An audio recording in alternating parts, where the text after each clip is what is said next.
আগের পার্টি তো তোমরা দেখলেই। তো এরপর আমরা অ্যাকচুয়ালি আজকে আমাদের প্ল্যান ছিল মুভি দেখতে যাওয়ার।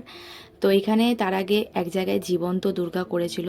তো এনাদেরকে দেখে সত্যি আর কি খুব ভালো লাগছিলো যে একভাবে এতক্ষণ ধরে ওনারা দাঁড়িয়েছিলেন আর এখানে কোনো একটা প্রোগ্রাম হচ্ছিল। তো বেশিক্ষণ আর কি দাঁড়িয়ে দেখিনি, কিছুক্ষণ দাঁড়িয়ে আমরা চলে গেলাম হচ্ছে মুভি দেখতে। এসেছিলাম হচ্ছে এসবিএফে, আমরা বেশিরভাগ সময় এসবিএফে আসি।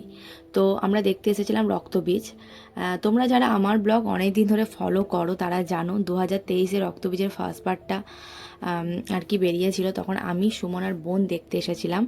তো আজকে পার্ট 2টা দেখতে এসেছি। তো আমার প্রথম থেকে ইচ্ছা ছিল যে যখন পার্ট 2টা বেরোবে দেখতে আসবো। আর আমাদের সাথে এসেছিল মৌ। মৌকে তোমরা এক দুটো ব্লগে দেখেছো, রাহুল দাদের পাশের বাড়িতেই থাকে আর কি। তো আমাদের খুব ভালো আর কি ফ্রেন্ডশিপ আছে। তো আমরা সবাই মিলে চলে এসেছিলাম হচ্ছে মুভি দেখতে।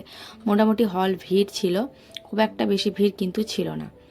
আর এখন আমরা হচ্ছে ঠিক দেখতে এসেছিলাম 9:45-এর শো, ঠিক আছে।